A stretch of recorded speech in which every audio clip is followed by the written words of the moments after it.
Hi,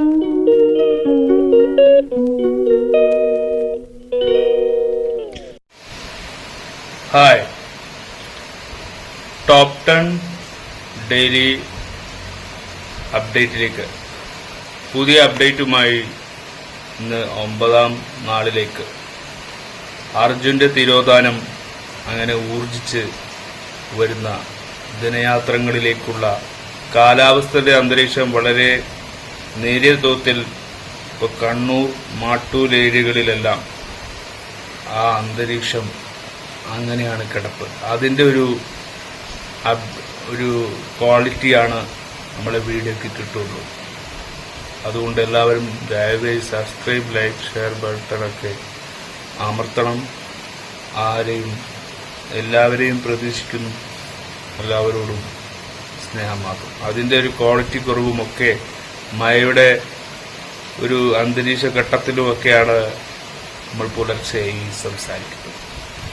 ഇന്നലെയും രാത്രിയും നമ്മൾ ഉറങ്ങാതെയും കാവലായി നിന്ന് അർജുൻ എന്ന വ്യക്തിയെ കിട്ടിയോ എന്ന് തെരഞ്ഞുകൊണ്ടും അതിൻ്റെ ഒരു സമയ നീക്കിയിരിപ്പിലേക്കുമാണ് നമ്മളെ കൊണ്ടെത്തിക്കുന്നത്.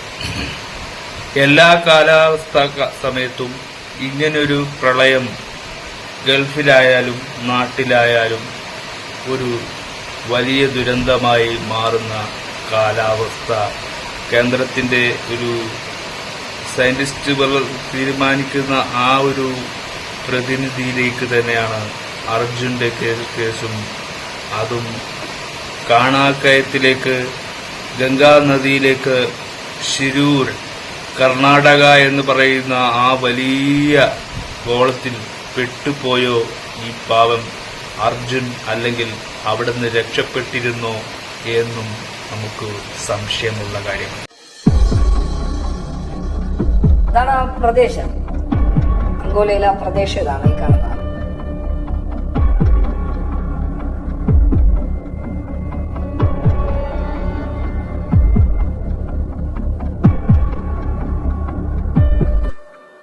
നിങ്ങൾക്ക് ഇവിടെ വ്യക്തമായിട്ട്, ഇത് കുറച്ച് മുമ്പുള്ള ദൃശ്യമാണ്, നിങ്ങൾക്ക് വ്യക്തമായിട്ട് കാണാൻ പറ്റും. ഒരു കുന്ന് ഇവിടെ ഞാൻ പോസ് ചെയ്തിട്ടുള്ളടുത്ത് നിങ്ങൾക്ക് വ്യക്തമായി കാണാൻ പറ്റും. അത് ആ കുന്ന അതേപോലെ ഇങ്ങനെ എന്താ പറയുന്നത്, അങ്ങനെ ഒഴുകി വന്നെന്ന് പറയണം. അതിന്റെ ഒരു ഫോട്ടോ 24 അരുണ് കാണിച്ചുകൊണ്ടായിരുന്നു.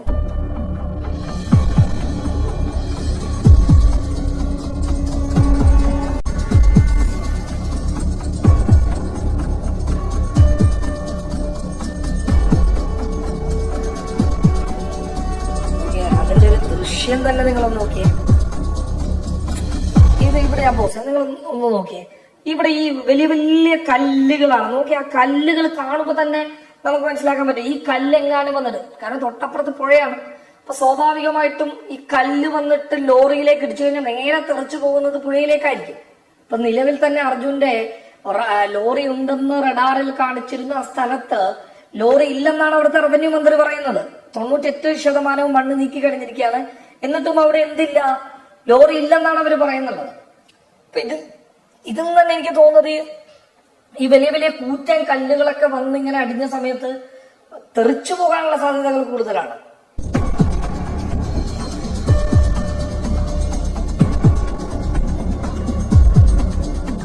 നിങ്ങൾക്ക് ഇവിടെ കല്ലുള്ള സ്ഥലം, എത്ര വലിയ കല്ലാണ് അതൊക്കെ. സത്യം പറഞ്ഞ ഒരു വാഹനമൊക്കെ തെറിച്ചു പോകാതെ ധാരാളം മതി, കൂടുതലൊന്നും വേണ്ട.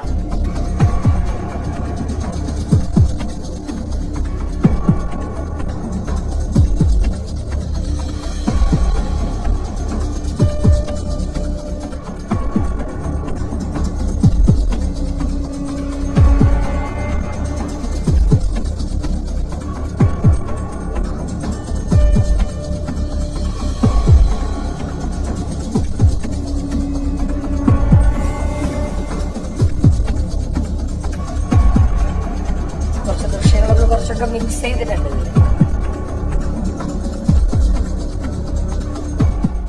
റെസ്ക്യൂ ടീമൊക്കെ അവന്റെ സ്വാധീനത്തിൽ സെറ്റാകും, പക്ഷെ സാധാരണക്കാരന് ഒന്നും ഉണ്ടാകില്ല.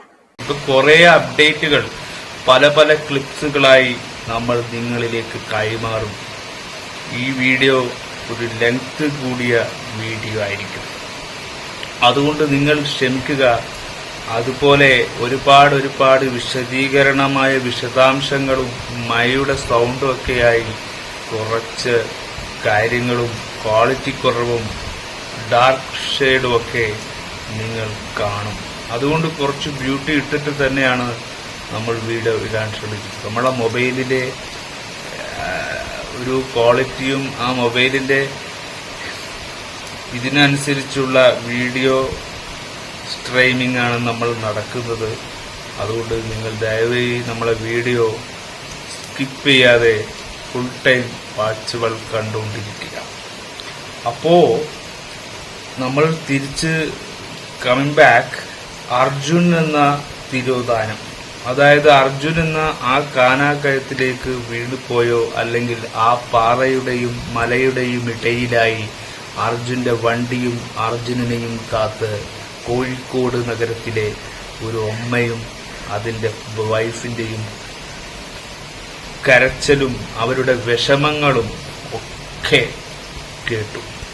ഞങ്ങൾ ഇത്രയും ദിവസം ഞാൻ ഒരു മീഡിയയ്ക്ക് മുന്നിലും ഇങ്ങനെ വന്നിരുന്നിട്ടില്ല. ഞാൻ റിപ്പോർട്ട് കൊടുത്തിട്ട് അങ്ങനെ ഒന്നും വർത്താനൊന്നും പറഞ്ഞിട്ടില്ല. പക്ഷേ എനിക്ക് പറ്റൂല. എനിക്ക് എങ്ങനെയാലും എൻ്റെ അർജുനെനിക്ക് ലാസ്റ്റ് ആയിട്ടെങ്കിലും എനിക്കൊന്ന് കാണണം. അപ്പം അതിന് വേണ്ടിയിട്ട് അപേക്ഷയ്ക്കാണ് ഗവൺമെന്റിനോട്. അപ്പൊ അവന് ഭാര്യ, അതായത് പ്രിയതമ, കരഞ്ഞുകൊണ്ട് പറയുന്നു, എന്റെ ഭർത്താവിന്റെ ഒരു മുഖം കാണാനുമെങ്കിലും എനിക്ക് ഭാഗ്യമുണ്ടാകുമോ എന്നൊരു സങ്കടത്തോടെ ആ പ്രിയതമ ഈ കേരളത്തിലെ കർണാടക സർക്കാരിനോട് ദയവ് ചെയ്ത് നിങ്ങൾ എൻ്റെ ഭർത്താവിനെ ഒന്ന് മുഖം കാണിക്കാനെങ്കിലും എനിക്കൊരവസരം തരണമെന്ന് പ്രതീക്ഷയെ കാത്ത് ആ ഒരു പ്രിയതമ അവരെ കാത്തിരിക്കട്ടെ. ചിലപ്പോൾ ഇതൊരു മറ്റൊരു വഴിത്തിരിവിലേക്ക് എല്ലാ കാലവും നടക്കുന്നത് പോലെ കാലാവസ്ഥയുടെ ഒരു വെല്ലുവിളിയിലൂടെ ഈ ഒരു കാര്യം മൂടപ്പെട്ടേക്കാം. പക്ഷെ നിങ്ങളൊന്ന് ഓർക്കണം, ഈ ദുരന്തത്തിന്റെ എല്ലാം സർക്കാർ കാരണമാണ്. സർക്കാരിന്റെ അടച്ചടലമായ തീരുമാന നിലപാടുകൾ തെറ്റിക്കുന്ന ഈ ഇത്തരത്തിലുള്ള എല്ലാ രാഷ്ട്രീയക്കാരും, ഇന്ത്യക്കാരായാലും ഏത് സർക്കാർ ഭരണാധികാരികൾ വന്നാലും ഈ നാടിന്റെ മെച്ചം പഴയതുപോലെ ഒന്നും മാറിയില്ല. ഈ നാട്ടിന്റെ സംസ്കാരവും സംസ്ഥാനങ്ങളും ഒക്കെ ഒരേ രീതിയിൽ ചിന്തിക്കുന്നു. പക്ഷെ കേരളം ഒരു വ്യത്യസ്തമായ രീതിയിൽ ചിന്തിക്കുന്നത് കൊണ്ട് തന്നെ രക്ഷാപ്രവർത്തനത്തിലേക്ക് അവർ വളരെ സജീവമായി നിൽക്കുന്ന ഒരു ക്വാളിറ്റിയാണ് അവർക്കുള്ളത്. അതുകൊണ്ട് തന്നെ അവരെ പിന്തിരിപ്പിക്കാൻ പറ്റത്തില്ല. ഇങ്ങനെയുള്ള രക്ഷാകവചങ്ങൾ ഏത് രാജ്യത്തും എന്ത് നടക്കുമ്പോൾ മലയാളികൾ അവിടെ മുൻപത്തിയിൽ എത്താറുണ്ട്. അത് നമ്മൾ പലപ്പോഴും കണ്ട കേസാണ്. ഈ കേസിൽ എന്താണ് അർജുനൻ എന്ന് പറഞ്ഞാൽ, അവിടെ വലിയൊരു പൊട്ടിത്തെറി, ബ്ലാസ്റ്റ് നടന്നതിന്റെ എല്ലാ സൂചനയും നമ്മൾ ഇതിൽ ഉൾക്കൊള്ളിച്ചിട്ട് ഒരു മുന്നത്തൊരു വീഡിയോയിലും നമ്മൾ അപ്ഡേറ്റ് തന്നിട്ടുണ്ട്. സീക്രട്ട് ഏജന്റ് എന്ന് പറയുന്ന സായി അവിടെ സംസാരിച്ചതിന്റെ കുറെ ഗൈഡ്നസ് അദ്ദേഹം എല്ലാ ബ്ലോഗർമാരോടും, അവരുടെ മലപ്പുറത്ത് ഉള്ള വ്യക്തി ശിരൂരിലെ കാര്യങ്ങൾ ചർച്ച ചെയ്യുക, അങ്ങനെ വളരെ ബുദ്ധിമുട്ടിക്കൊണ്ട് തന്നെയാണ് എല്ലാവരും രാത്രിയും പകലും ഇല്ലാത്ത ഓരോ തെളിവുകൾ ഇങ്ങനെ കണ്ടെത്തിക്കൊണ്ടേയിരിക്കുന്നത്. പക്ഷെ പല വ്യത്യാസങ്ങളും കുറവുകളും നിങ്ങൾക്ക് കാണാത്ത പല കാര്യങ്ങളും, അത് ആ പയ്യൻ അവിടെ നിന്ന് രക്ഷപ്പെട്ടോ അല്ലെങ്കിൽ ആ സർക്കാരിന്റെ കൈകളിലോ മറ്റ് ആൾക്കാരുടെ കയ്യിലോ അകപ്പെട്ടിട്ടുണ്ടെങ്കിൽ നിങ്ങൾ ആ ഭാഗത്തും കൂടി ഒന്ന് സെർച്ച് ചെയ്യണം. കാരണം അർജുനായുള്ള രക്ഷാദൌത്യത്തിൽ പുഴയിലെ മൺകൂനയിൽ നിന്ന് വീണ്ടും സിഗ്നൽ ലഭിച്ചു. സൈന്യം നടത്തിയ റഡാർ പരിശോധനയിലാണ് സിഗ്നൽ കണ്ടെത്തിയത്. സിഗ്നൽ കണ്ടെത്തിയ സ്ഥലത്ത് വിശദമായ പരിശോധന നടത്തും. തെരച്ചിലിന് നേതൃത്വം നൽകാൻ റിട്ടയേർഡ് ജനറൽ എം ഇന്ദ്രബാലൻ ഷിരൂരിലേക്ക് തിരിക്കും. അർജുനെ കണ്ടെത്താൻ ഇന്റലിജന്റ് ഒബ്ജക്ട് ഡിറ്റക്ഷൻ സിസ്റ്റം ഉപയോഗിക്കാനാണ് തീരുമാനം. അതേസമയം ഷിരൂർ മണ്ണിടിച്ചിലിന്റെ ഞെട്ടിപ്പിക്കുന്ന ദൃശ്യങ്ങൾ 24-ന് ലഭിച്ചു. ഗംഗാവാലിക്ക് മറുകരയിലെ നാട്ടുകാർ പകർത്തിയ ദൃശ്യമാണ് ലഭിച്ചത്. ആളുകൾ ഭയന്നോടുന്നതും വാഹനങ്ങൾ പുഴയിൽ പതിച്ചു എന്ന് പറയുന്നതും ദൃശ്യങ്ങളിൽ വ്യക്തവുമാണ്. ദൃശ്യങ്ങൾ ജില്ലാ ഭരണകൂടം ശേഖരിച്ചിട്ടുണ്ട്.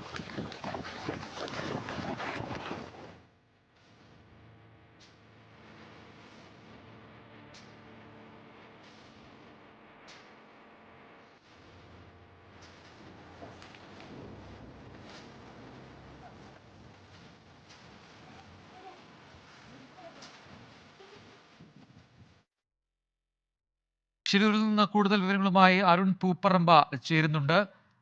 അരുൺ, നമുക്ക് അറിയേണ്ടത് ഇനിയുള്ള ദൗത്യം ഏത് രീതിയിലാണ് പോവുക എന്നുള്ളതാണ്. അതിനു മുമ്പ് ഇപ്പോൾ നമുക്ക് ലഭിച്ച ദൃശ്യങ്ങൾ അത് ഗംഗാവാലി പുഴയ്ക്ക് മറുകരയിൽ നിന്ന് നാട്ടുകാർ പകർത്തിയ ദൃശ്യങ്ങളാണ്. അതിൽ കൃത്യമായി ആ മണ്ണിടിഞ്ഞ് നദിയിലേക്ക് പതിക്കുന്നത് കാണാം. ആ വലിയൊരു കുന്ന് തന്നെ ഇടിഞ്ഞു വരുന്നുണ്ട്.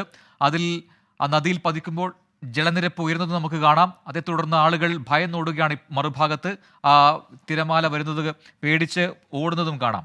അപ്പോൾ അതിന് വിശദാംശങ്ങൾ അറിയേണ്ടതുണ്ട്. ഇപ്പോൾ മറ്റൊരു ദൃശ്യം കൂടി പ്രേക്ഷകർക്ക് കാണാം. അതിൽ അർജുനെ നമുക്ക് കാണാം. അർജുൻ്റെ എപ്പോഴത്തെ ദൃശ്യമാണ് എന്നത് നമുക്ക് വ്യക്തതയില്ലെങ്കിലും ഇപ്പോൾ അത് സ്ഥിരീകരിച്ചിട്ടുണ്ട്. അർജുൻ്റെ ദൃശ്യങ്ങൾ തന്നെയാണ് എന്ന് സ്ഥിരീകരിച്ചിട്ടുണ്ട്. ലോറി ഒപ്പം അടുത്ത് കാണാം. ഒരുപക്ഷെ യാത്രാ സമയത്ത് പാചകം ചെയ്യാനും മറ്റാവശ്യങ്ങൾക്കുമായി ഇറങ്ങിയപ്പോഴുള്ള ദൃശ്യങ്ങളാണ് എന്നാണ് കരുതുന്നത്. എന്തായാലും അർജുനാണെന്ന കാര്യം സ്ഥിരീകരിച്ചിട്ടുണ്ട്. പക്ഷേ എപ്പോഴത്തെ ദൃശ്യമാണ് എന്ന കാര്യത്തിൽ ഒരു വ്യക്തത വന്നിട്ടില്ല.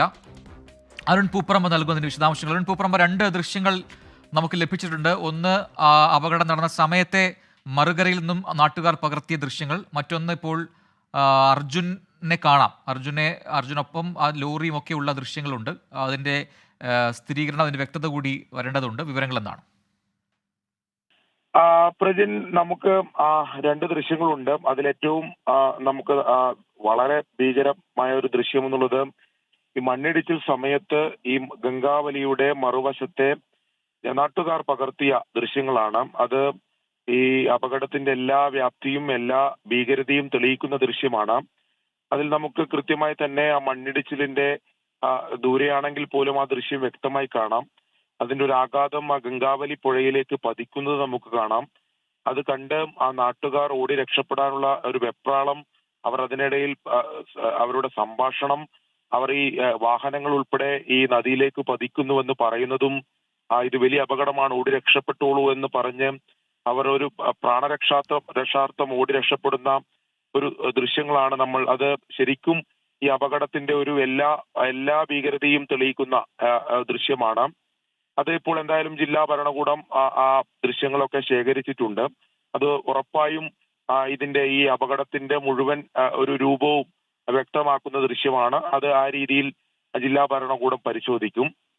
എന്തായാലും അർജുൻ ഈ ലോറി ഓടിക്കുന്ന സമയത്ത് കൂടെ ഉണ്ടായിരുന്ന മറ്റു ജീവനക്കാർ ഉൾപ്പെടെയുള്ള മറ്റൊരു ദൃശ്യം കൂടെയുണ്ട്.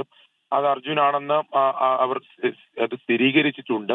അതൊരു പക്ഷേ മുമ്പ് അർജുൻ പലതവണയായി ഇത്തരത്തിൽ മറ്റ് സംസ്ഥാനങ്ങളിലേക്കും അല്ലെങ്കിൽ കേരളത്തിന്റെ വിവിധയിടങ്ങളിലേക്കൊക്കെ ഇങ്ങനെ ഈ ലോറിയിൽ ട്രിപ്പ് പോകുന്ന സമയത്ത് പകർത്തിയ ദൃശ്യങ്ങളാണ്. ഒരു വീഡിയോ രൂപത്തിൽ ഇങ്ങനെ പുറത്തു വന്നതാണ്. നമുക്ക് അതിൽ അർജുനെ കൃത്യമായി അതിൽ കാണാൻ സാധിക്കുന്നുണ്ട്. എന്തായാലും അർജുന് വേണ്ടിയിട്ടുള്ള തെരച്ചിൽ നാളെ 9ാം ദിവസത്തിലേക്ക് കടക്കുകയാണ്. നാളെ ഏറെ നിർണായകമായിട്ടുള്ള ചില തെരച്ചിൽ അല്ലെങ്കിൽ രക്ഷാപ്രവർത്തന നടപടികൾ നടക്കുന്നുണ്ട് എന്നതാണ് ഏറ്റവും പ്രധാനപ്പെട്ട കാര്യം. അതിൽ ഇന്ന് ഇപ്പോൾ വളരെ സുപ്രധാനമായിട്ടുള്ള ഒരു അപ്ഡേറ്റ് ഉണ്ടായത്, സൈന്യം വൈകിട്ട് ഒരു 5 മണിയോടെ നടത്തിയ തെരച്ചിലിൽ അവിടത്തെ ഈ ഗംഗാവലി പുഴയുടെ നടുഭാഗത്ത് രൂപപ്പെട്ടിട്ടുള്ള വലിയ മൺകൂനയിൽ അവിടെ നടത്തിയ പരിശോധന, അവരുടെ ഹൈ വിസിബിലിറ്റി റഡാർ സിസ്റ്റം ഉപയോഗിച്ച് നടത്തിയ പരിശോധനയിൽ അവർക്കൊരു സിഗ്നൽ ലഭിച്ചിട്ടുണ്ട്. അതിൽ ഒരു ലോഹ സാന്നിധ്യം ഉണ്ട് എന്ന തരത്തിലാണ് അവർ വിവരം പങ്കുവെക്കുന്നത്. അവിടെ ഇന്ന് വൈകിട്ട് പ്രതികൂലമായിട്ടുള്ള കാലാവസ്ഥയായിരുന്നു. വൈകിട്ട് പിന്നീട് അതിൽ ഒരു വിശദമായ തെരച്ചിലേക്കോ പരിശോധനയിലേക്കോ സൈന്യമോ നേവിയോ കടന്നിട്ടില്ല. നാളെ കൂടുതൽ ആധുനിക സാങ്കേതിക വിദ്യ ഉപയോഗിച്ചുള്ള അല്ലെങ്കിൽ കൂടുതൽ സംവിധാനങ്ങൾ ഈ മണ്ണിന്റെ അടിത്തട്ടിൽ പരിശോധിക്കാൻ കഴിയുന്ന, അതിന്റെ സാന്നിധ്യം കണ്ടെത്താൻ കഴിയുന്ന എക്യുപ്മെന്റ്സ് ഇവിടെ എത്തിക്കുന്നുണ്ട്. അത് സൈന്യവും എത്തിക്കുന്നുണ്ട്. അതോടൊപ്പം തന്നെ നേവിയുടെ സോണാർ സിസ്റ്റവും സമാന്തരമായി ഇതിൽ അവർ അതിൽ ഉപയോഗിച്ചുള്ള തെരച്ചിൽ നടത്തുന്നുണ്ട്. അപ്പോൾ നമുക്ക് വളരെ പ്രതീക്ഷയോടെ തന്നെ നമുക്ക് കാത്തിരിക്കാം. നാളെ അതിൽ നമ്മൾ പലതവണ പല സിഗ്നലുകളിൽ തെരച്ചിൽ നടത്തി ഈ കരയിലും അതോടൊപ്പം തന്നെ പുഴയിലും ലഭിച്ചിട്ടുള്ള സിഗ്നലുകളിൽ കേന്ദ്രീകരിച്ചുകൊണ്ട് തെരച്ചിൽ നടത്തി. അതൊക്കെ നമുക്ക് നിരാശയാണ് ഉണ്ടാക്കിയത്, അല്ലെങ്കിൽ അത്തരം തെരച്ചിലുകളിൽ വിഫലമായി പോവുകയാണ് ഉണ്ടായത്. ഇത് നമുക്ക് ഇപ്പോൾ ഒടുവിലായി ലഭിച്ചിട്ടുള്ളത്. ഇതിൽ കുറച്ചുകൂടി സൈന്യം അല്ലെങ്കിൽ ദൗത്യ സംഘം അല്പം കൂടി ഒരു ആത്മവിശ്വാസം പ്രകടിപ്പിക്കുന്നുണ്ട് എന്നതാണ് നമുക്ക്. തീർച്ചയായിട്ടും അത്തരം യന്ത്രങ്ങൾ നാളെ എത്തിക്കുന്നുണ്ട്. അപ്പോൾ അതുമായി ബന്ധപ്പെട്ടായിരിക്കും ഇനി മൺകൂനയിലെയും ഒപ്പം നദിയിലെയും പരിശോധന എന്നാണ് ഇപ്പോൾ സൈന്യം വ്യക്തമാക്കിയിരിക്കുന്നത്. അരുൺ പൂപ്പറമ്പയാണ് വിശദാംശങ്ങൾ നൽകിയത്. മനുഷ്യന്റെ കാര്യമാണ്. അവർ എന്തുകൊണ്ട് ഈ ഹൈഡ് ചെയ്ത് വെക്കുന്ന കാര്യങ്ങൾ, സ്ഫോടനം നടന്നിട്ടുണ്ടോ ഇല്ലയോ എന്നൊരു വിവരവും തരാതെ വാർത്താ മീഡിയങ്ങളിൽ അങ്ങനെ ഒരു ഹെഡ്ലൈനുള്ള ഒരു ചാനൽ, അങ്ങനെ ഒരു സോഷ്യൽ മീഡിയയിൽ കൊണ്ടുവരാത്തതുകൊണ്ട് ഇത്രയും കാര്യങ്ങൾ ലോക്കൽസിന് പോലും അവിടെ ദുരന്തം സംഭവിച്ചാൽ അവിടെ ഒരു സുനാമി തന്നെയാണ് സത്യത്തിൽ വന്നിരിക്കുന്നത്. അതുകൊണ്ട് തന്നെ അതൊരു വലിയൊരു ഭൂകമ്പം തന്നെയാണ് അവിടെ സൃഷ്ടിച്ചത് എന്നത് മാറ്റിവെക്കാൻ കഴിയില്ല. അതുകൊണ്ട് തന്നെ നിങ്ങൾ സെർച്ച് തുടരുന്നു, റെസ്ക്യൂ ഓപ്പറേഷൻ വീണ്ടും തുടരുമ്പോഴും നിങ്ങൾ മറ്റ് ഏരിയകളിലും സെർച്ചിങ് നിയന്ത്രണം ഉണ്ടാക്കണം. വെറും റെസ്ക്യൂ ഞങ്ങൾ വന്നപ്പോൾ തന്നെ നമുക്ക് ആദ്യത്തെ ഒരു എക്സ്ട്രാ ഫോഴ്സ് നമുക്ക് ഇപ്പോൾ കാണിച്ചിട്ടുണ്ടായിരിക്കും നേരത്തെ. അതായത് നമുക്ക് അവിടെ മണ്ണെടുത്തിരിക്കുന്ന 2 വശത്തിൻ്റെ ഇടയ്ക്കിരിക്കുന്ന മണ്ണാണ് പോയിരിക്കുന്നത്. അപ്പോൾ അവിടുത്തെ ഒരു മണ്ണിൻ്റെ ഒരു അളവ് നമുക്ക് ഏകദേശം ഊഹിക്കാമല്ലോ. അവിടെ നിന്ന് അത് ഇത്രയും മണ്ണുകൾ പോവുകയും ചെയ്തിട്ടുണ്ട്. ഇതിൻ്റെ സെൻറ്ററിൽ ഇപ്പോൾ ഒരു ഐലൻഡ് രൂപപ്പെടുകയും ചെയ്തിട്ടുണ്ട്. ഒരു എക്സ്ട്രാ ഫോഴ്സ് ഉണ്ടെന്ന് നമ്മൾ അന്ന് പറഞ്ഞപ്പോൾ തന്നെ ഇവരെ നമ്മളെ അന്നേ എതിർത്തതാണ്. ആ സമയം തന്നെ നമ്മൾ എതിർത്തുകൊണ്ടിരിക്കുകയാണ്. കാരണം എക്സ്ട്രാ ഫോഴ്സ് ഉണ്ടെന്ന് ഇപ്പോൾ ഞങ്ങൾ ഈ വശത്തേക്ക് ഇപ്പം 10-30 കിലോമീറ്റർ ഓടിയിട്ടാണ് നമ്മൾ ഈ വശത്തേക്ക് വന്നത്. കാരണം ഇന്ന് നമുക്ക് അവിടേക്ക് അനുവദിച്ചിട്ടില്ല. കാരണം നമ്മളെ റെസ്ക്യൂ പൂർണ്ണമായിട്ട് അവർ തടഞ്ഞിരിക്കുകയാണ്. ഇനി അത് മുന്നോട്ട് പോകാൻ സാധ്യതയില്ല ഇപ്പോഴത്തെ അവസ്ഥ വെച്ചിട്ട്. കാരണം അവർക്ക് ആവശ്യം നമ്മൾ ഈ റെസ്ക്യൂ നടത്തി അവരെന്തോ അടച്ചു വെച്ചിരിക്കുന്ന കാര്യം പുറത്തെടുക്കരുത് എന്നത് തന്നെയാണ് അവരുടെ ആവശ്യം. അത് ഐഡിങ് ചെയ്യാനുള്ളതാണ്. അപ്പം നമ്മളത് തേടിയാണ് ഇപ്പോൾ വന്നിരിക്കുന്നത്. ഇപ്പം വന്നപ്പോൾ നമ്മുടെ ആദ്യത്തെ സംശയം ബലപ്പെട്ടിരിക്കുകയാണ്. ഇപ്പം നമ്മൾ ഇവിടുത്തെ ലോക്കൽസായ 2 കുട്ടികളെ കണ്ട് സംസാരിച്ചപ്പോൾ അവർ ഇവിടെ തൊട്ടടുത്ത് താമസിക്കുന്നവരാണ്. അപ്പോൾ അവർ പറഞ്ഞു ഇവിടെ ബ്ലാസ്റ്റ് നടന്നിട്ടുണ്ടെന്ന്. അവർ 100% ഉറപ്പ് പറഞ്ഞു. ഞാൻ ചോദിച്ചു അതിൻ്റെ വീഡിയോ എടുക്കട്ടെ നിങ്ങൾ പറയുന്നത്. അപ്പോൾ അവർ പറഞ്ഞു ഞങ്ങളുടെ ഫേസ് എടുക്കരുത്. ഫേസ് എടുക്കരുത്. അതായത് വന്നുണ്ടായിരുന്ന ആ സംഭവം ടാങ്കർ പൊട്ടിത്തെറിച്ചതാണ്. അല്ല നമ്മൾ അവിടെ ഈ ലൈൻ കണ്ടോ? ഈ ലൈൻ കണ്ടോ? എന്തോ ഹൈ ട്രാൻസ്മിഷൻ ലൈനാണ് പോയിരിക്കുന്നത്. ഹൈ ടെൻഷൻ ലൈൻ ഈ സമയത്ത് ഇവിടെ നിർത്തിയിരിക്കുന്ന വന്നിരിക്കുന്ന ലാൻഡ് സ്ലൈഡ് ഒഴുകിയാണ് വരിക. സ്റ്റാർട്ടിങ് അറിയാമല്ലോ, അതൊരു പ്രഷർ ഓവർ ഉണ്ടാവില്ല. അതിൻ്റെ റണ്ണിങ് പവറാണ് ഉണ്ടാകുന്നത് സാധാരണഗതിയിൽ. ആ റണ്ണിങ് പവറിൽ അത്രയും ഫോഴ്സിൽ ആ സാധനം വന്നിട്ട് ഇവിടെയൊക്കെ റെക്കോർഡ് ചെയ്താൽ കാണാം ഇത്രത്തോളം. അതായത് ഇവിടെ നിന്ന് ഇപ്പോൾ ഒരു 10-15 അടി ഹൈറ്റിലാണ് പല ഭാഗങ്ങളും പോയിരിക്കുന്നത്. വെള്ളം വന്ന് അടിച്ചു പോയിരിക്കുകയാണ്. തെങ്ങുകളൊക്കെ പല തെങ്ങിന്റെ പാതിയിൽ മുറിഞ്ഞിരിക്കുകയാണ്. ഇത് ഇവിടെ റെക്കോർഡ് ചെയ്യുമ്പോൾ കാണാം. പുഴയിലും മലയിലും മാത്രമല്ലാതെ ആ ഏരിയയിലുള്ള എല്ലാ ഏരിയയിലും നിങ്ങൾ സെർച്ചുകൾ പുനരാരംഭിച്ച് പഴയതിനേക്കാൾ ശക്തമായി അന്വേഷിച്ചാലേ നിങ്ങൾക്ക് എന്തെങ്കിലും വാല്യൂ ഉണ്ടാവൂ. ആ ഗംഗാപ്പുഴയിൽ മാത്രമല്ല, അതിലുള്ള ഇൻസിഡൻസിലും ആ പ്രദേശത്തും അപ്പുറത്തെ ഭാഗത്തും ഇപ്പുറത്തെ ഭാഗത്തും എല്ലാ സ്ഥലത്തും അർജുൻ അവിടുന്ന് രക്ഷപ്പെട്ടു പോയിനോ ആ GPS ലൊക്കേഷൻ അവിടെ തന്നെ കിടക്കുന്നുണ്ടെങ്കിൽ അവിടെ വെള്ളത്തിൽ പോകാതെയാണ് GPS ഓണായി കിടക്കുന്നത്. വെള്ളത്തിലാണ് ആ GPSന്റെ ലൊക്കേഷൻ നിൽക്കുന്നുവെങ്കിൽ അത് പെട്ടെന്ന് തന്നെ ആ GPS ഓഫ് ആവും. വണ്ടി ഓണായിനെങ്കിൽ അതിനും വേറൊരു കാരണം. വണ്ടി വെള്ളത്തിലല്ല, വെള്ളക്കരയിലാണെങ്കിൽ ആണ് അത് സ്റ്റാർട്ടാകുക. അത് ഒരു വട്ടം സ്റ്റാർട്ടായിരുന്നു വണ്ടി.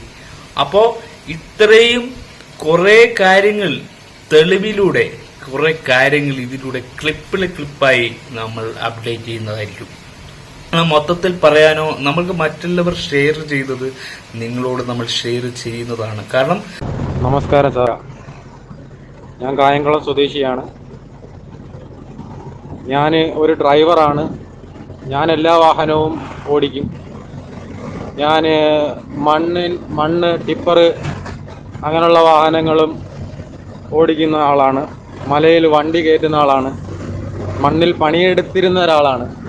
ഇപ്പോൾ ഞാൻ കണ്ടെയ്നറാണ് ഓടിക്കുന്നത്. സാർ, എൻ്റെ ഒരു ഗസ്സിംഗ് ആണ്. അങ്കോളയിൽ ഉണ്ടായ ആ അപകടത്തിൽ അർജുൻ എന്ന ചെറുപ്പക്കാരൻ ആ മലയോട് ചേർത്താവണം ആ വാഹനം പാർക്ക് ചെയ്തിരുന്നത്. വാഹനത്തിന് നല്ല വെയിറ്റ്, ഒരു 28-30 ടണ്ണിൽ മേലെ ഭാരമുള്ള ആ വാഹനം മലയോട് ചേർത്ത് പാർക്ക് ചെയ്തിരുന്നു. ആ മണ്ണിടിച്ചിൽ മേളിൽ നിന്നുണ്ടായ സമയത്ത് റോഡിന്റെ ഭാഗത്തോട്ട് മണ്ണ് വീണു. മലയോട് ചേർന്ന് തന്നെ വാഹനം കിടപ്പുണ്ട്. അർജുൻ ഉറക്കമായത് കാരണം ഒന്നും അറിഞ്ഞില്ല. ആ റോഡിലോട്ട് മണ്ണ് വീണു. മലയിലോട്ട് ആ മല നിന്ന ഭാഗത്തോട്ട് വെള്ളം താഴോട്ടിറങ്ങി ചരിവുണ്ടായി. വെള്ളം വീണ് നല്ല വഴുക്കലുണ്ടാവും. നല്ല കട്ടിങ്ങും ഗ്രാവലും ഒക്കെ നല്ല വഴുക്കലാണ്. നല്ല വഴുക്കലുണ്ടാവും. അപ്പം വീണ്ടും മണ്ണ് മുകളിൽ നിന്ന് ഇടിഞ്ഞു വീണ സമയത്ത് വഴുക്കലുണ്ടായിട്ട് മണ്ണ് റോഡിലോട്ട് വീണിട്ട് തെള്ളി വാഹനം ഉള്ളിലോട്ട് തള്ളി മല നിന്ന ഭാഗത്തോട്ട് തെള്ളി ഞെരുങ്ങി പോയിട്ടുണ്ടാവണം.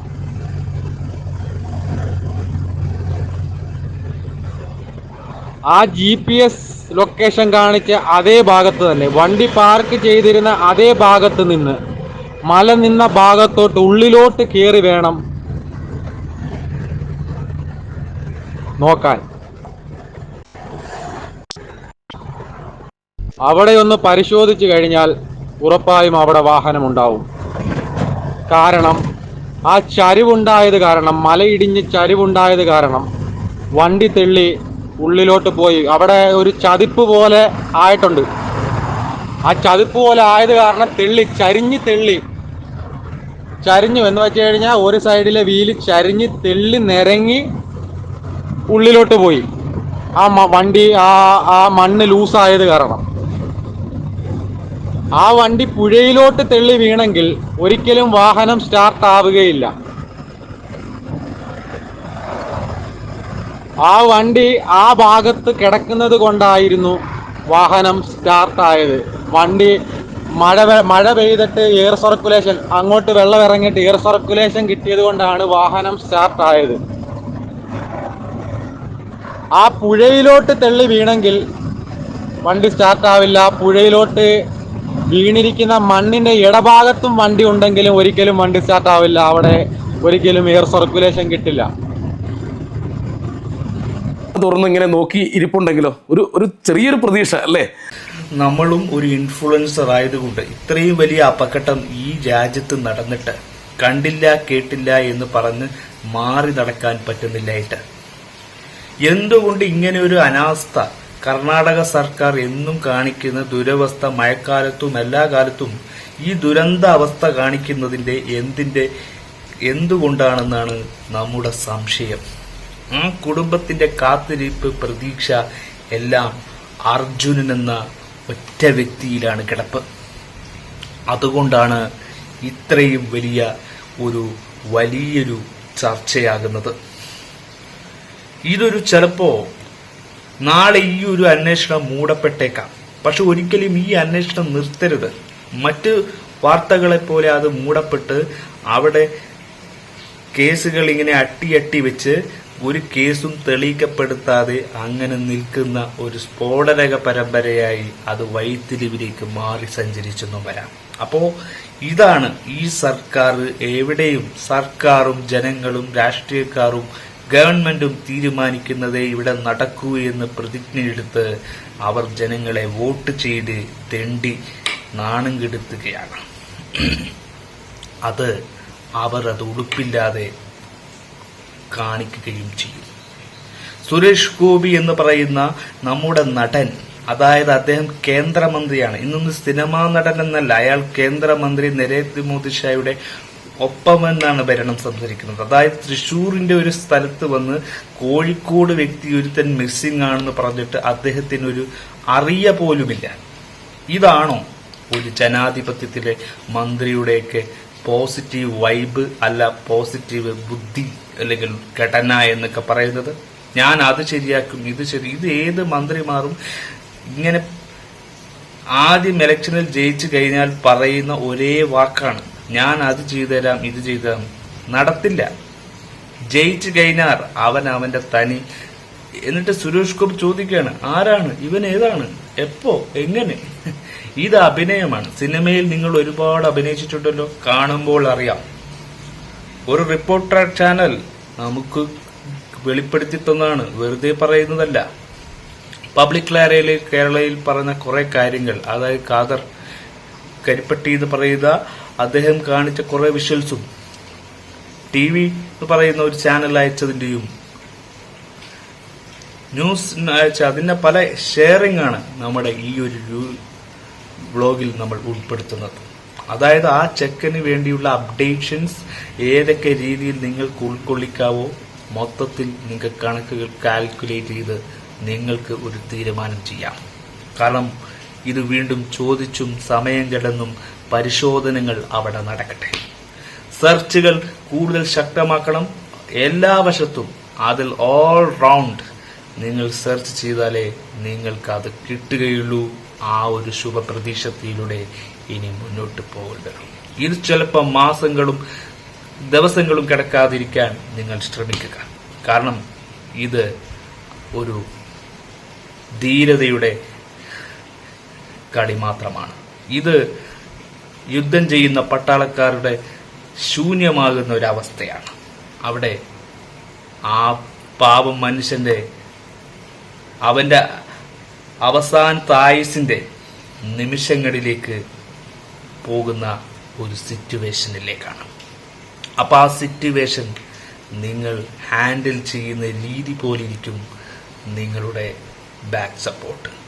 അപ്പൊ ആ ബാക്ക് സപ്പോർട്ട് നിങ്ങൾക്ക് കേരളത്തിൽ നിന്നും ജനങ്ങളിൽ നിന്നും തിരിച്ചു കിട്ടണമെങ്കിൽ നിങ്ങളത് തെളിയിക്കണം. കർണാടക സർക്കാരും ഗവൺമെന്റും ഇന്ത്യയും നമ്മുടെ കേരളവും ഒക്കെ കൂടി ഒറ്റക്കെട്ടായിട്ട് ഇതിന് നേരെ നിന്നാൽ അതൊരു നല്ല ശുഭം എന്ന് പറയുന്ന നല്ല വ്യക്തമായ ഡീറ്റെയിൽസ് പലരും തരുന്നുണ്ട്, പലരും നിങ്ങൾക്ക് അയക്കുന്നുണ്ട്. നമ്മളും നമ്മുടെ ബ്ലോഗിലൂടെ ഷെയർ ചെയ്യുകയാണ്. കാരണം കണ്ടെത്തണം. അവിടെ ആ സ്ഫോടനം നടക്കുന്ന നിമിഷങ്ങൾക്ക് അനുസരിച്ച് ഓരോ ക്ലിപ്പുകൾ ഇങ്ങനെ ബെയ്റ്റ് ആയിട്ട് ഇങ്ങനെ പല പേരും നമ്മൾ കാണുന്നതാണ്. അത് നമ്മൾ ഷെയർ ചെയ്യുകയാണ്. കാരണം ഇത് നമുക്ക് ഒരു ജനതയ്ക്ക് ഒരു കാത്തിരിപ്പിന്റെ വിരാമങ്ങളിലേക്ക് പോകുന്നില്ല. കാരണം 9ാമത്തെ ദിവസം കഴിഞ്ഞിട്ടും ആ അർജുൻ എന്ന പയ്യൻ മിസ്സിംഗ് ആണ്. എന്തുകൊണ്ട് ഇങ്ങനെ സംഭവിച്ചു എന്ന് പറയുമ്പോൾ അതൊരു വലിയൊരു റെസ്ക്യൂ ഓപ്പറേഷന്റെ പിഴവും അതിലെ ജാഗ്രത കുറവും അതിലുള്ള എക്യുപ്മെന്റ്സും പ്രോപ്പർലി നടക്കാത്തതും എന്തുകൊണ്ടാണ്? ഇതൊക്കെ ഒരു ചോദ്യമാണ്. പക്ഷെ ആ പയ്യൻ ചിലപ്പോൾ മറ്റൊരിടത്ത് കുടുങ്ങിപ്പോയാലും അതും റെസ്ക്യൂ ഓപ്പറേഷന്റെ ഒരു പാളിച്ച തന്നെയാണ്. എന്തും ചെയ്യുമ്പോൾ നമ്മൾ ചുറ്റും മുഴുവനും ഒരു അന്വേഷണ പരിധൻ, ഒരു പോലീസുകാരന്റെ ഊർജത്തിലൂടെ സംസാരിക്കണം. കാരണം എല്ലാത്തിലും നമ്മൾ ശ്രദ്ധിക്കണം. നമ്മൾ ഒരു ഭാഗത്ത് മാത്രം ഫോക്കസ് ചെയ്യുമ്പോൾ മറ്റു ദിശയിലൂടെ എന്തെങ്കിലും പൊങ്ങി വരാം. അത് നമ്മൾ ഒരു ഫോക്കസിലൂടെ കാണുന്നത് കൊണ്ടാണ്. മറ്റനേക ഫോക്കസിലൂടെ നിങ്ങൾ കാണുകയാണെങ്കിൽ നിങ്ങൾക്കവിടെ സ്ഫോടനം നടന്നാലും നടന്നില്ലെങ്കിലും നിങ്ങൾക്ക് എന്തെങ്കിലും ഒരു തെളിവ് അവിടുന്ന് തേടാൻ കഴിയും. എല്ലാ ക്ലിപ്പുകളും അവിടുന്ന് കിട്ടുന്ന ഓരോ ബൈറ്റ്സും ഓരോരോ പേരും സീക്രട്ട് അണ്ണനും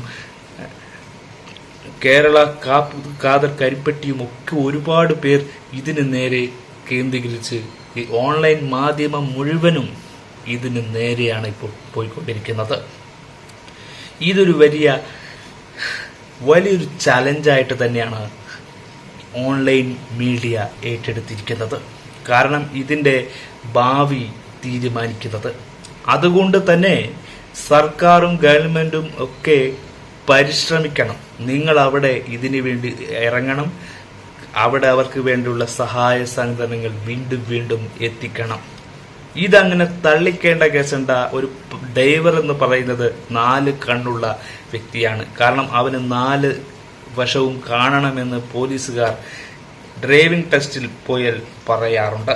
4 കണ്ണുള്ളവനെ ഡ്രൈവിംഗ് പഠിക്കാനുള്ള കോൺഫിഡൻസ് ഉള്ളൂ എങ്കിൽ അവൻ അത്രയും വലിയ ലോറി ഓടിച്ച് ജീവിതവും കുടുംബവും പുലപുറത്തില്ല. അതുകൊണ്ട് അർജുന്റെ കുടുംബത്തിലെ ഏക അത്താണി അർജുൻ തന്നെയാണ്. അതുകൊണ്ട് തന്നെയാണ് ഒരു ഡ്രൈവറെ മിസ്സായാൽ അവൻ വെറും ഡ്രൈവറല്ലേ എന്ന് പറഞ്ഞ് തള്ളിക്കളയുന്നതും ശരിയല്ല. ഒരു ജീവിതത്തിലെ ഒരു ജീവൻ ഒറ്റ നിമിഷം ഉണ്ടാകുന്നതാണ്. അത് നഷ്ടപ്പെട്ടാൽ തിരിച്ചു കയറ്റാൻ മൊബൈലുകളോ മെഷീൻസുകളൊന്നുമല്ല. മനുഷ്യനെ റിപ്പയർ ചെയ്യാൻ അവൻ തന്നെ തീരുമാനിക്കണം. പക്ഷേ സോഫ്റ്റ്വെയർ മൊത്തം ഡൗൺ ആയി പോയാൽ അത് നമ്മൾ മനുഷ്യർക്ക് നന്നാക്കി എടുക്കാവുന്നതേ ഉള്ളൂ. പക്ഷേ എന്തെങ്കിലും സിറ്റുവേഷനിൽ സംഭവിച്ചിട്ടുണ്ടെങ്കിൽ അതും നിങ്ങളുടെ കണ്ണിലെത്താതിരിക്കും. എല്ലാ മൂമെന്റും ക്ലിയറായി ഫോക്കസ് ചെയ്യുമ്പോൾ നിങ്ങൾക്ക് എന്തെങ്കിലും ഒരു ദുരൂഹതയിൽ ആ തെളിവ് നിങ്ങളുടെ മുന്നിലെത്തും.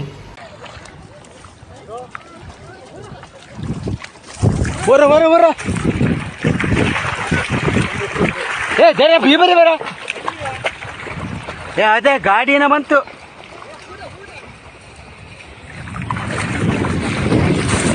ಹೋಗ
തെളിവുകൾ ഒരിക്കലും അത് അവസാന ഘട്ടത്തിൽ പൊങ്ങി വരാതിരിക്കില്ല.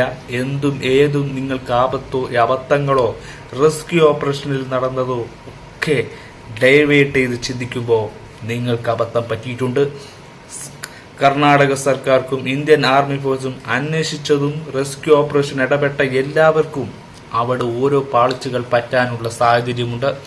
അവിടുത്തെ ആ ലോറി ഡ്രൈവർ തന്നെ ഒരുപാട് തവണ ഇവർ വൈകിയ റെസ്ക്യൂ ഓപ്പറേഷനെ കുറിച്ച് സംസാരിക്കുമ്പോഴും അങ്ങനെ ഒരു സിറ്റുവേഷനിൽ അവിടെ എന്തെങ്കിലും സംഭവിക്കാൻ സാധ്യതയുണ്ട്. അതുകൊണ്ട് തന്നെ ഈ ഓപ്പറേഷന്റെ പ്രോപ്പറായിട്ട് നടക്കണമെന്ന് നിങ്ങൾ ചിന്തിക്കുമ്പോഴാണ് അർജുൻ എന്ന വ്യക്തിയുടെ യഥാർത്ഥത്തിൽ എന്താണ് സംഭവിച്ചതോ എന്ന് നമുക്ക് തെളിവിലൂടെ നമ്മുടെ മീഡിയയിൽ നിന്ന് പബ്ലിക്കായി അറിയൂ. അങ്ങനെയാണ് ആ പാവം പെൺകുട്ടിയുടെ കണ്ണുനീരിന് ഒരു വിരാമം കുറിക്കാൻ കഴിയൂ. അല്ലെങ്കിൽ ആ പെൺകുട്ടിയുടെ കരച്ചിൽ അവസാനിക്കത്തില്ല. സഹനത്തിന്റെ വേദനയും കെട്ടിയമർത്തി ആ പെൺകുട്ടിയുടെ കാത്തിരിപ്പിന് വിലയുണ്ടാവില്ല. ആ കുടുംബം കണ്ണുനീരിൽ വെണ്ണീരാകുന്നത് നിങ്ങൾ കാണും എന്നതല്ലാതെ കർണാടകർക്ക് അതൊന്നും വിഷയമല്ല. ആ സർക്കാർ എന്ത് ദുരന്തവും സിമ്പിൾ ലോജിക്കിൽ മാത്രം ചിന്തിക്കുന്നു. വലിയ ഒരു ലോജിക്കായി ഒന്നും പ്രോപ്പറായി എടുക്കുന്ന ഒരു സർക്കാർ ആയിട്ടില്ല എന്ന് തോന്നുന്ന ഒരു സിറ്റുവേഷനിൽ നിങ്ങൾ കാണിക്കുന്നു. അബദ്ധങ്ങളിലും പല കാര്യങ്ങളിലും കർണാടകയെക്കുറിച്ച് പല പറയുമ്പോഴും അവിടെ നല്ലൊരു മനസ്സുള്ളതും നമ്മൾ കണ്ടിട്ടുണ്ട്. പക്ഷെ ആ മനസ്സിനെയാണ്, കേരളത്തിലെ മനസ്സിനെ നിങ്ങൾ തള്ളിക്കളയുന്നു. നിങ്ങൾക്ക് നിങ്ങളുടെ കർണാടകക്കാരെ വിശ്വാസമുണ്ട്, പക്ഷെ ലോക്കൽസിനെ വിശ്വാസമില്ല. അങ്ങനെ നിങ്ങളെ തെറ്റിദ്ധരിപ്പിക്കുന്ന പല രീതിയിലുള്ള തെറ്റിദ്ധാരണ പോലും ഒരു സ്റ്റേറ്റ്മെന്റ് നിങ്ങളിലേക്ക് പോകും. അതുകൊണ്ട് തന്നെയാണ് നിങ്ങൾ അതിന് വഴിയൊരുക്കരുത്. നിങ്ങൾ പ്രോപ്പറായ ഒരു അന്വേഷണം തുടരുകയാണെങ്കിൽ നിങ്ങൾക്ക് അർജുൻ എന്ന വ്യക്തിയെ കണ്ടുപിടിച്ച് കേരളത്തിൽ കൊടുക്കാൻ കഴിയും. അത് നിങ്ങൾ ഏറ്റവും ചെയ്യുന്ന വലിയ ധർമ്മമായിരിക്കും. നിങ്ങൾ ആർക്കും കൊടുക്കാത്ത, ഇതുവരെ നൽകാത്ത ഏറ്റവും വലിയതിന്റെ പോസിറ്റീവ് ചലഞ്ചാവും. ആ ചലഞ്ച് നിങ്ങൾ നിർവഹിച്ചാൽ നിങ്ങളെപ്പോലെയുള്ളവർക്ക് എന്നും കേരളത്തിൽ അംഗീകാരം കിട്ടും. അപ്പോൾ ആരും നിങ്ങളെ തടയില്ല. മന്ത്രിമാരും രാഷ്ട്രീയക്കാരും ഇവിടുത്തെ ഗവൺമെന്റിലെ അധികാരികളും ഒന്നും പോലീസും നിയമങ്ങളും ഒന്നുമല്ല ഇവിടെ കാര്യങ്ങൾ തീരുമാനിക്കുന്നത്. ജനങ്ങളാണ്. അവരെയാണ് അവർ ഭയക്കേണ്ടത്. ജനങ്ങളുടെ വോട്ടിൽ നിന്ന് അധികാരം പിടിച്ചെടുത്തും ഭരണകൂടങ്ങൾ ഉണ്ടാക്കിയും സ്വത്തിനും മനുഷ്യനും കാവൽ നിൽക്കാതെ ഇവർ എന്തിന് ഈ നാട് ഭരിക്കുന്നു? ഇവർ എങ്ങനെ ഈ രാജ്യത്തിന്റെ അധികാരിയാകുന്നു? ഇത് എന്തിനു വേണ്ടിയുള്ള അക്രമ രീതിയാണ് ഈ നാട്ടിൽ കൊണ്ടുവരുന്നത്? വികസനം എന്ന് പറഞ്ഞ് നാടും മണ്ണും നശിപ്പിച്ച് നാടിനെ കോലം കെടുത്തി ഒരുപാട് സിറ്റുവേഷനിൽ കൊണ്ടെത്തിച്ച് അതിന്റെ അത്ഭുതങ്ങളിലെ ബ്ലാസ്റ്റാണ് നിങ്ങൾ കണ്ടത്. സുനാമി എന്ന് പറഞ്ഞാൽ ഈ ലോകത്തിന്റെ മൊത്തം അവസാനമെന്നാണ്. അത് നിങ്ങൾ മുമ്പേ അറിയാമായിരുന്നു, ചില മൂവിയിൽ കണ്ടിട്ടുണ്ട്. അതങ്ങനെയുള്ളൊരു സ്റ്റോറിയാണ്. അത് വരുമ്പോൾ ഈ നാട് മൊത്തം ചാമ്പലാകും. അത് നിങ്ങൾ മറന്നുപോ എന്ന് നിങ്ങൾക്ക് തോന്നുന്നുണ്ട് എങ്കിൽ അതൊന്ന് ചിന്തിക്കുന്നത് നല്ലതാണ്. ഇത്രയും വലിയ ബ്ലാസ്റ്റ് അവിടെയും കുറെ കുടുംബങ്ങൾ നശിച്ചിട്ടും അതിന് പോലും ഒരു ചട്ടം നിങ്ങൾ കൊണ്ടുവരുന്നില്ലെങ്കിൽ നിങ്ങൾ എന്ത് സർക്കാരാണ്? നിങ്ങളും കണക്കാണ്, ഏത് കേന്ദ്രവും കണക്കാണ്. കാരണം ഇതൊരു സാധാരണക്കാരന്റെ നിലവിളിയാണ്. അവനെ വേട്ടയാടുന്നത് അവന്റെ കുടുംബമാണ്, മറ്റൊന്നും അവനെ സ്വാധീനിക്കുന്നില്ല. കാരണം നിങ്ങൾക്ക് സ്വാധീനിക്കാൻ ആളുണ്ട്. ആ സാധാരണക്കാരനെ സ്വാധീനിക്കാൻ അവന്റെ ഭാര്യയും മക്കളും അവന്റെ കുടുംബവും മാത്രമേ ഉള്ളൂ. അവർക്ക് നിങ്ങൾ ഒരു ഹെൽപ്പ് ചെയ്താൽ 100 പുണ്യം നിങ്ങൾക്ക് ഉറപ്പായും കിട്ടും. കാരണം ഇത് അതിജീവിതമാണ്. ഈ അതിജീവനത്തിന്റെ കഥയിൽ നിങ്ങൾ പങ്കാളികളാവൂ. അപ്പോ നിങ്ങൾക്ക് സോഷ്യലിലും സാമൂഹ്യപരത്തും നിങ്ങൾക്ക് പങ്കാളിയാവാം. നിങ്ങളത് അച്ചീവ്മെന്റ് ചെയ്താലേ നിങ്ങളുടെ ഗ്രാറ്റിറ്റ്യൂഡ് നിലനിർത്തൂ. ഇത് ഞാൻ പറയുന്നത് നിങ്ങൾ ആ അന്വേഷണം പ്രോപ്പറായി ചെയ്യാൻ വേണ്ടി തന്നെയാണ്. ഇതിനപ്പുറം വിശദീകരണങ്ങളോട് മുന്നോട്ട് എനിക്ക് പോകാൻ കഴിയില്ല. കാരണം നിങ്ങൾക്ക് പ്രോപ്പറായ എല്ലാ കാര്യങ്ങളും നമ്മൾ മീഡിയാസ് എല്ലാവരും എത്തിക്കുന്നുണ്ട്. ഞാൻ മാത്രമല്ല, പലരും. അപ്പൊ എല്ലാവരും പ്രോപ്പറായി അന്വേഷിക്കുന്നുണ്ടെങ്കിൽ മാത്രമേ ഇതിന്റെ തെളിവുകൾ നിങ്ങൾ കൊട്ടിട്ട് തന്നിട്ടും രാത്രി ഉറങ്ങാതെയും നമ്മളിങ്ങനെ ഓരോ തെളിവുകൾ ഇട്ട് തരുമ്പോൾ നിങ്ങൾ അതിനെ വെറും കറിവേപ്പിലയാക്കിയാൽ ആ തെളിവിന് വിലയില്ല.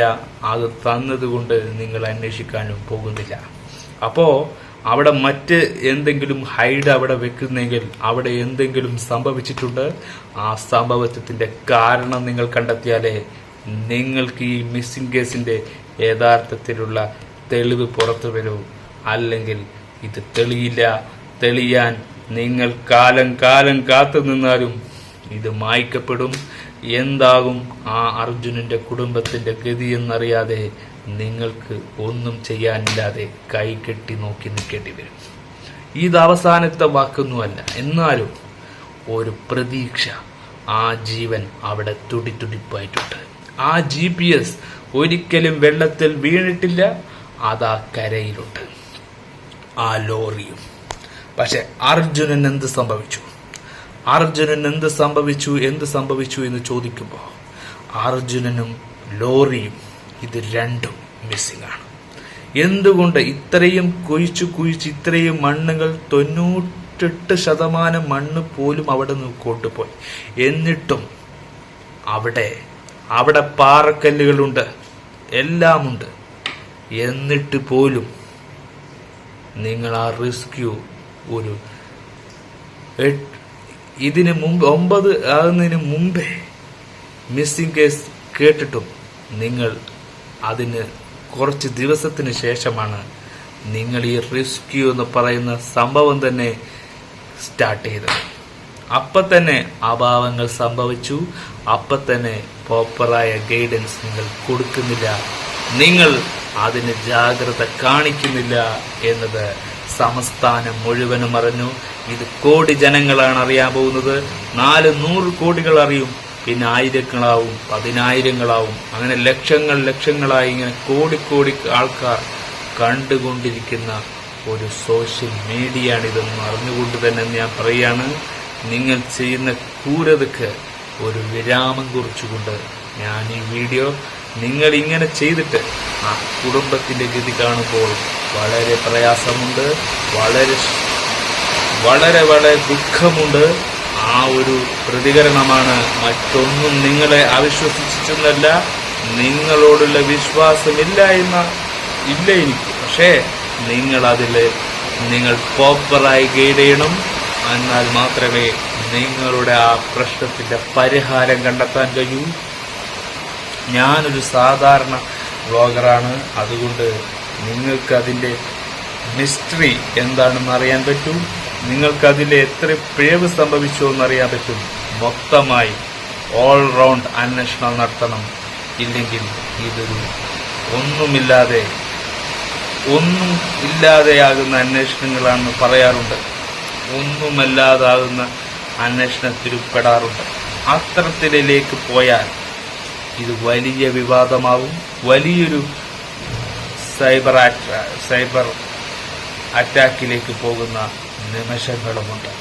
അതുകൊണ്ട് നിങ്ങൾ അതിന് നിലനിന്ന് കൊടുക്കരുത്. നിങ്ങൾ ഗൈഡ് ചെയ്യണം. നിങ്ങൾക്ക് നിമിഷങ്ങളും സമയങ്ങളും ബാക്കിയുണ്ട്. പക്ഷേ 9 ദിനാർത്ഥങ്ങൾ കഴിഞ്ഞു ആ അർജുൻ എന്ന പയ്യന്റെ ഒരു ക്ലൂവും പോലും നിങ്ങൾക്ക് കിട്ടുന്നില്ല. മറ്റെല്ലാവരുടെയും ബോഡികൾ നിങ്ങൾ എടുത്തുവെങ്കിൽ എന്തുകൊണ്ട് അർജുൻ മാത്രം മിസ്സാവുന്നു? അതിന്റെ കൺഫ്യൂഷൻ മറ്റൊരു തരത്തിൽ ചിന്തിച്ചാൽ അവിടെ എന്തോ അനീതി നടന്നിട്ടുണ്ട്. ആ അനീതി ഹൈഡ് ചെയ്ത് വെക്കുമ്പോൾ ഇവിടെ പലതും നമുക്ക് കണ്ടിന്യൂ ചെയ്യേണ്ടി വരും.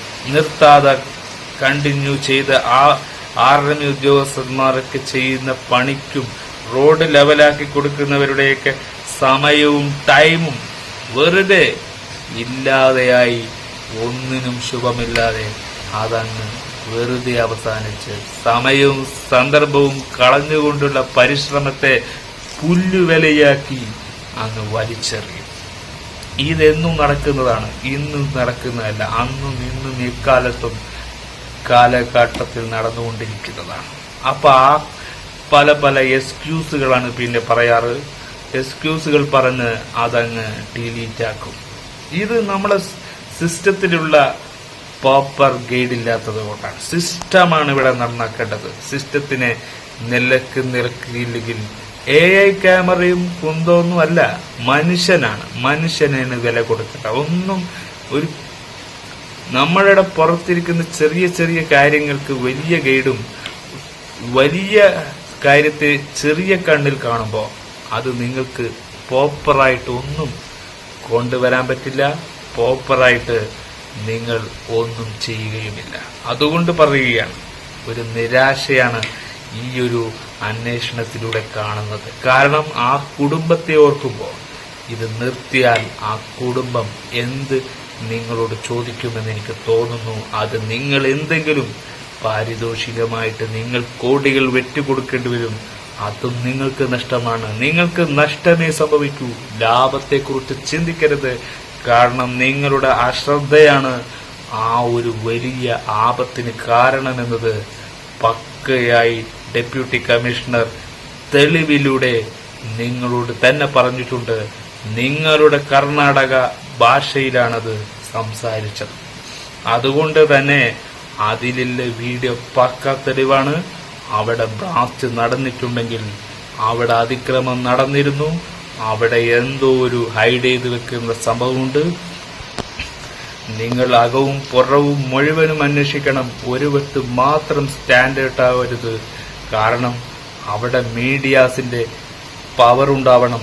എല്ലായിടത്തും മീഡിയ പാനെത്തണം. കാരണം എല്ലാവരെയും ഉൾക്കൊണ്ടിച്ച് തന്നെ ഈ അന്വേഷണം പുരോഗമിക്കണം. എന്നാലേ ഈ ഗൈഡ്നെസ്സിനും ഈ